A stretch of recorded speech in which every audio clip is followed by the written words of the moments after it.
사람들이 대표적으로 북에 대해서 갖고 있는 편견. 대체로 다 편견 아닌가요? 대체로 다 달라요.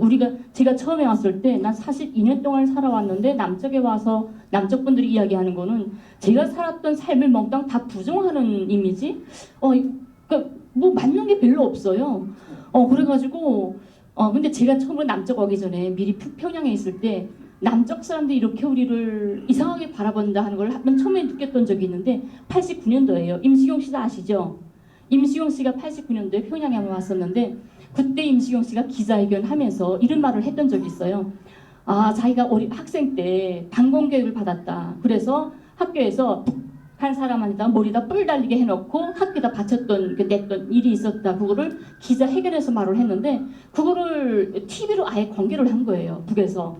근데 그 TV를 봤는데 초등학교 1학년 학생이 이렇게 임시경 학생이랑 같이 평화대 행진해서 백두산에서부터 판문점까지 오는 행진에 같이 참가하게 되는데 그때 임시경 언니를 만나가지고 임시경 언니 앞에 서서 그 자리에서 주쿵스를 써서 만들어서 언니한테 줍니다. 그게 뭐냐면 우리 사진 찍자요. 임시경 언니 얼굴 내 얼굴 뭐가 다른가. 뿔 났다고 했던 사람들 뿔 찼다가 해저 물게 우리 함께 사진 찍자요. 이런 시를 그 자리에서 읊은 거예요. 근데 그걸 바라보면서 우리 북쪽 사람들은 남쪽 사람들은 우리를 뿔 날렸다고 알고 있구나. 이게 정말 제일 처음으로 남쪽에 대한 황당함을 느꼈던 거였어요. 우린 어릴 때 배운 게 그냥 제가 처음 배운 게 저 남조선은 우리 형제고 덩터고 언젠가는 한 집에서 살아야 할 가족이다. 저 분계선에 나와 있는 국부는 미제의 총을 받으러 나와 있는 사람들이고 우리는 저 사람들 교양해서 총을 자기 동족의 가슴이 아니라 이 땅을 가로막고 있는 미제에게 돌리도록 해야 한다. 이런 말을 수없이 교육을 받았는데 아니 갑자기 남쪽에서 우리를 뭐 이렇게 뿔 달린 괴물처럼 생각한다니까 정말 놀랐는데 남쪽에 와서 제일 놀랐던 거는 일반 사람들도 아니에요. 국회에서 하는 거를 TV로 보니까 주적이 누구냐 하니까 북한이다 뭐 이런 말을 해야 뭐 통과가 되고 그런 말 안 하면 빨갱이처럼 이상하게 오해받는 이런 걸 보면서 우리는 항상 형제로 가족으로 생각했는데 이 사람들은 왜 우리를 적으로 나쁜 놈으로 생각을 하지? 이런 게 제일 좀 혼란스러웠던 것 같아요. 북쪽 사람들은 있지 않습니까? 행복의 높이가 다르거든요. 흔히 우리 남쪽 사람들은 물질 생활이 풍요하죠. 예? 비록 무슨 대출 끼고 사긴 하지만 자동차도 있고, 예? 자가용 승용차도 있고, 어쨌든 그게 우리 행복의 기준이죠. 강남에서 사는가, 저기 강북에서 사는가 이런 차이점은 있을 뿐이지만, 예? 그런데 북쪽 사람들은 이 행복의 높이가 달라요. 행복의 높이가. 오늘 먹고 우리가 죽지 않고 살 수 있으면 되는 것이고 오늘 하루 마음껏 웃고 놀자 이런 생각이 다르거든요. 그러니까 사회를 바라보는 관점도 그래 다른 거예요. 북쪽 사람들은. 흔히 보면 여기 와서 느끼는 게 민주주의에 대해서 다르게 생각하거든요. 그러니까 북은 전체주의적인 사회고 뭐 당리 정책을 반대하게 되면 뭐 잡혀가야 되고 뭐 탄압하고 이러잖아요.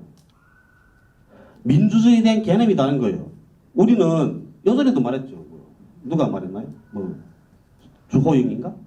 예전에 말했다 그러잖아요. 51% 홍준표도 말했죠. 51%면 뭐라 그랬어요? 51%가 다 가지가 그게 민주주의라고. 예? 그러니까 51%가 찬성하는 사람이 다 모든 권한을 가지는 게 민주주의라고 생각하잖아요. 그러면 49%의 의견은 묵살이 되는 거죠. 그건 민주주의라고 말할 수 있어요? 그건 민주주의 아닌 거예요. 근데 여기서는 그렇게 생각하고 있는 거예요. 51%가 가져가는 게. 대통령도 같은 거죠. 51% 찬성하는 사람 대통령 왜 시켜요? 100%가 찬성하는 사람을 시켜야지. 저는 그렇게 말하고 있거든요. 북은 또 이분들이 그렇게 흔히 말하잖아요. 이렇게 말해요. 너네는 북한이 김정은 욕하냐? 김정은 욕하면 너네는 잡아가지 않냐? 그래, 그렇게 말하면 전 댓글 그렇게 달아놔요. 욕 먹을 짓 한 놈 왜 대통령 시키냐고. 우리는 대통령 욕해도 된다. 그러는 거죠. 욕먹을 짓 하는 거 왜 대통령 시켜? 북쪽 사람들이 생각이 이렇단 말이에요. 북쪽 사람들이 북쪽에서 생각하는 민주주의, 그거는 100%가 찬성하는 민주주의예요. 거기는 100%가 찬성할 수 없다 그러잖아요. 찬성한단 말이에요. 그러니까 저 북한 사회가 유지되어 있는 거잖아요. 예? 신뢰들 어떠냐면 제가 당원이거든요. 조선노동당원. 당에 입당할 때 입당신이라는 걸 해요. 우리는 여기는 돈만 내면 입당하잖아요. 당비 내면. 네? 그럼 권리당원 되고. 근데 우리는 그러는 게 아니에요. 그러니까 검열을 거쳐서 엄격한 검열을 거쳐요. 엄격한 검열. 몇 년에 걸친 이런 검열을 거쳐서 당에 입당시킨단 말이에요. 그럴 때도 입당 심의를 해요. 내가 저 사람이 조선노동당에 입당할 자격이 있는가 한단 말이에요. 우리 동지들이 하는 거죠. 동지들이. 근데 그 동지들 중에도 내처럼 조선노동 당원이 되고 싶은 사람이 많아요. 다 당원이 되고 싶단 말이에요. 근데 내가 먼저 되잖아요. 그럼 당연히 이 밑에 있는 친구들은 의견이 있는 거죠. 시샘이 나잖아. 나는 못 됐는데. 그러니까 입당 심의할 때 깔찌락 되는 거죠. 질문, 말을 이렇게 했나? 질문을, 그러니까 우리 얼마나 공부를 잘했나? 이미 전에 무슨 전투갑 수행, 뭐 학습 이런 데서 모범적인 거 그건 누구나 인정하는 거거든요. 대중이 인정하는 거, 아, 저는 입당할 자격이 있다. 그런데 그다음에 손 드는 방법으로 거수가기를 한단 말이에요. 거수가기를 하는데 그래요. 저 동물을 홍강철 동물을 조선노동당 후보당원으로 추천하는데 찬성하는 동물들은 손을 드십시오. 이런단 말이에요. 손 안 들잖아요, 네. 나는 인정할 수 없어요. 자, 내보다 못해. 자는 내보다 조선노동당원이 될 자격이 없는 거예요. 그럼 나는 반대하는 거예요. 그리 못해요. 내가 당원 추천 받지 못한단 말이에요, 조직에서. 한 명이라도 의견이 있잖아요. 그러면 묻는 거죠. 왜 반대하냐고. 그래서 지지 및 반대 토론이라는 걸 해요. 지지하는 사람은 나는 저 사람을 홍강철 동물을 조선노동당원으로 추천하는데 저는 찬성합니다 하고 지지 토론하는 사람. 저는 반대합니다. 왜 반대해야 되는가 밝혀야 되는 거예요. 그저 반대하면 안 되거든요. 그거는 듣지 않아요. 그거는 조직 기율이 그렇단 말이에요. 반대하면 반대하는 근거를 내야죠. 그 근거가 확실한 증거가 있고 확실한 그런 근거일 때는 받아들여지는 거예요. 그러면 내 입당이 보호이 되는 거죠. 그게 민주주의인 거예요. 근데 여기 오니까 말같이 51% 승리를 떠버리고 그러더라고. 그건 잘못된 거예요. 예, 갑자기 그리고 또 한마디 더. 북에서 제가 여기 와 보니까 있잖아요. 예? 뭐가 북쪽이 옳다고, 그러니까 옳다기보다도 뭐냐면 북쪽의 정치 체제가 우월하다 하고 생각되는 건 뭐냐면 정치 개성성이에요. 정치 개성성, 정책의 개성성, 예? 정치 개성성, 정책의 개성성 이거거든요. 우리는 대통령이 바뀌면 어때요? 정책이 바뀌잖아요. 예? 대통령이 바뀌면 정책이 바뀌죠. 근데 정책이라는 거 바뀌면 안 되는 거예요. 바뀔 정책을 왜 만들어요? 바뀔 정책을 만들면 안 되죠.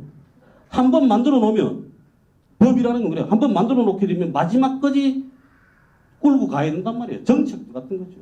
만들어 놓으면 정말 다시는 고치지 않으면 고치지 말아야 될 그런 법을 만들어야 되는 거고, 그 다음에 고친다 하더라. 고치는 게 아니고 수정 보충할 수 있는, 수정 보충해서 완성할 수 있는 법을 만들어 내놔야 되는 거지. 이거는 대통령이 바뀌면 또 바뀌어 정책이. 그러면 안 되는 거예요. 그러면 혼란스럽잖아요. 그리고 더 많은 인력이 들어가, 더 많은 사회적 비용이 들어가거든요. 그러니까 이러면 안 된다는 거죠. 대신 북은 정책이 일관성이 있어요. 북의 정치는 정책이 일관성은 있단 말이에요. 그러니까 사람들이 헷갈리지 않는 거죠. 우왕좌왕 안 해요. 그다음 한 가지 또 있거든요. 우리가 흔히 남한사회의 자유민주주의 우월점이라고 말하면 첫째로 드는 게 그래요. 사람들 다. 이제 대통령도 욕한다는 거, 그다음 두 번째는 뭐냐면 우리는 집회와 시위 자유가 있다. 그런단 말이에요. 집회와 시위 자유. 나는 억울하면 나가서 시위한다.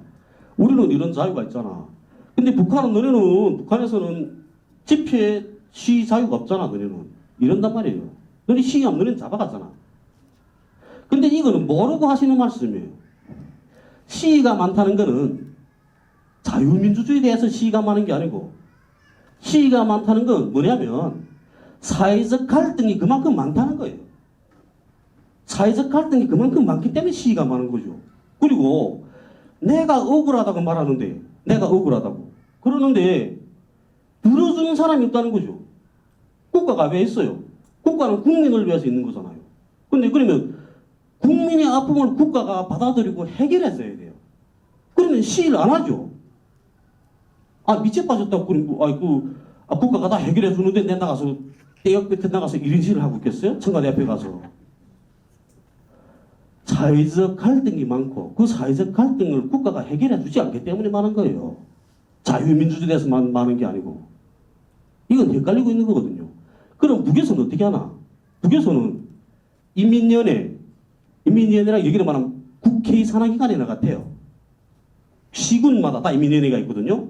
우리는 최고인민회니까 우리는 북은 이렇게 전업 정치인이 아니고 자기 직업을 가지고 있으면서 그 얘기를 말하면 국회가 그러니까 열리게 되면 그러면 올라가서 입법 활동을 하고 그렇게 하는 사람들이에요. 북은. 그래서 최고인민회의 그 상임위원회의 그 지시를 받아서 일상적으로 그 최고인민회의 일을 집행하는 그런 단위가 인민위원회거든요. 시군 인민위원회. 거기에 신속과라는 게 있어요. 그리고 각 시군당, 도당위원회, 중앙당에 이르기까지 신속과가 또 있거든요. 그러면 내가 억울하면 거기다 신속과에다 신속편지를 넣어요. 쓴단 말이에요. 이거는 내 책임비서 앞으로 써야 되겠다. 그러면 이 문제가 해결되겠구나. 그럼 신속편지 앞면에다가 책임비서 동지에게 드립니다. 이렇게 쓰고 자기 실명을 밝혀야 돼요. 무기명 투서는 인정 안 하거든요. 북에서. 그러면 그 편지가 신속과에다 접수시키면 신속과 지도원이 그걸 책임비서한테 갖다 주는 거죠. 그럼 책임비서 그거 봐야 돼요. 그걸 김정은 위원장 앞으로 썼으면 그 편지 김정은 위원장한테 가요. 앞으로 딱. 그럼 김정은 위원장이 뜯어보는 거죠. 그걸. 그 어간에서 누구도 그걸 가로채지 못해요. 생각해 보세요. 내한테 올라오는 편지를 내 김정은 위원장이라고 생각해봐요. 내한테 올라오는 편지를 중간에서 어느 그 하바닥 간부 하나 뜯어봤어요. 그럼 내 대단히 기분 나쁘죠. 우리 집에서도 그렇잖아요. 내 휴대폰에 오는 문자 메시지 와이프 봤어요. 지가 먼저 보는 거죠. 그러면 네가 왜 봐? 그렇고 기분 나쁘잖아요. 그런 것 같은 거예요. 누구도 못 뜯어봐요. 대신 그 신속편지가 중앙당 거지. 그러니까 이제 김정은 위원장 앞에 거지 그 신속편지가 갔다는 것 자체는 사안이 그만큼 엄중하다는 거거든요. 그러면 김정은 위원장이 그거 보게 되면 그 다음에 난리 나는 거죠. 그 즉시로 그 다음에 비상설 그룹화 조직에서 그 신속편지에 대한 문제제기 해결하려고 내려가는 거예요. 그러니까 해결해 준단 말이에요. 북은 내가 억울하다고 말하게 되면 해결해 줄 사람이 너무 많아요. 당위원회, 각급 근로단체 조직들, 뭐 청년동맹, 직업동맹, 농군맹 이런 여맹 이런 각급 조직들이 있단 말이에요. 그 조직들에서 해결해줘요. 그 문제를. 근데 우리는 해결 안 해주잖아요. 억울하다고 말하는데 10몇 년 동안 저 청와대 앞에서 시위하는 분 알거든요. 대한송유관공사 그 딸이 거기 다니다가 성폭행당하고 살인당했죠. 죽었죠. 그분은 12년 동안 저 강화문에서 살고 계세요. 억울하다고. 내 딸 원수 갚아달라고. 근데 해결 안 해준단 말이에요. 그러니까 시위하는 거잖아요. 북에서는 그런 일이 있을 수 없어요. 편지를 쓰면 그 즉시 해결이 돼요. 저 여기 와서 그 낙동강변 2인조 강간살인 사건, 문재인 대통령이 그 변호사 시절에 변호했던 사건이거든요. 재신 전문 변호사로 알려진 박준영 변호사와 함께 그거 했어요. 제가 재신 도왔거든요. 그 사건 그 사건을 알게 된 게 2016년 그때 알았어요. 그런데 그 사건을 준비해서 지금까지 재판이 안 끝났거든요. 지금까지. 지금도 재판이 진행 중이에요. 그 사람들이 살인범 아니거든요. 그런데 북에서는 이런 재심 사건은 2달 안에 해결해야 돼요. 그건 법으로 딱 밝혀놨단 말이에요. 그러니까 억울한 사람이 억울하다고 말하게 되면 2달 안에 인차 해결되죠. 그런데 여기는 그게 몇 년이 될지 모르잖아요. 저도 지금 제 재판이 대법원에 가 있은 지 지금 이제는 만 4년이 지났거든요. 완전 희망 고문 시켜요, 희망 고문. 올해는 끝나겠지, 올해는 판결 나오겠지, 이런단 말이에요. 올해 판결 나오면, 야, 좀 허리 펴고 살자. 이러죠, 내가. 가슴 조이지 말고. 근데 안 되잖아요. 이런 문제들이 북하고 남한하고 다른 문제고, 북이 좀 더 우월하다고. 그러니까, 저는 그러지. 그러니까 우월한 거는 나라 대화해야 되는 거잖아요. 못 사는 나라라고 해서 없애고 만드는 거죠. 그렇습니다. 예. 오늘 홍학철 선생님의 특강이었습니다. 예, 좀 전에 뭐 또 입당 문제 이런 거 하는데 그 다음에 입당하면서 그 민주주의 얘기를 하면서 입당 문제를 이 비유라 그래야 하나 했고 또 그 다음에 이제 시위문 하면서 북한에서는 신소제도에 대해서 얘기했는데 북한 영화 같은데 보면 신소제도 신소 처리하는 그 장면들은 상당히 많이 나와요. 영화 속에서 그 뭐지 한 추국당이라든가 당이든 뭐 어쨌든 인민회든 신소 들어왔다. 뭐 그거에 대해서는 아주 예민하게 그냥 흔하게 나와요. 영화 속에서는 보면 신소 문제들은 신소한다. 자기 불만 있으면 신소한다 위에다 이런 거며 그 다음에 입당 부분도 북에서는 우리하고는 참 정서가 다른 거죠. 어쨌든 우리하고 다름을 인정을 해야 돼요. 그것을 내가 옳다 뭐 틀리다를 떠나갖고 다른 거를 일단 서로는 인정을 해줘야 돼. 서로 다르게 살고 있다는 거. 뭐냐면 북에서의 입당은 이 한 개인에게의 어떤 이 뭐라 그래야 되나 그 완성 그게 최고의 희망. 쉽게 말하면 그러니까 입당이. 북에는 2가지 생명이 있거든요. 육체적 생명과 사회 정치적 생명 이렇게 있는 거예요. 그래서 흔히 교육하는 것도 이렇게 교육하죠. 육체적 생명은 끝이 있지만 사회 정치적 생명은 영원하다. 사회 정치적 생명은 영원하다 이러는 거예요. 그래서 아까 그러니까 당원이 되는 건 사회 정치적 생명을 가지는 거죠. 당원이 되는 건. 예, 참고로 그래서 거기 있는 사람들은 다 당원이 되고 사회적 문화가 그런데 당원이 다 되고 싶어하고 한 번쯤은 다 이러고 했는데 여전히 못된 분도 이렇게 있습니다. 평생 나머지 공부해야 될 그 뿐입니다. 사회는 참 좀 어떻게 어쨌든 입당이라는 문제가 그래갖고 그 소설 입당이라는 거를 영화로 만든 것도 있어요. 참된 심정. 참된 심정이라는 그 영화를 보면은 아 이런 사람들이 입당을 하고 이런 사람들을 기준으로 당원을 소중히 여기는구나 하나의 그런 문화를 좀 엿볼 수 있어요. 한 측면이지만은 어쨌든 영화로는 참된 심정 그런 게 있고요.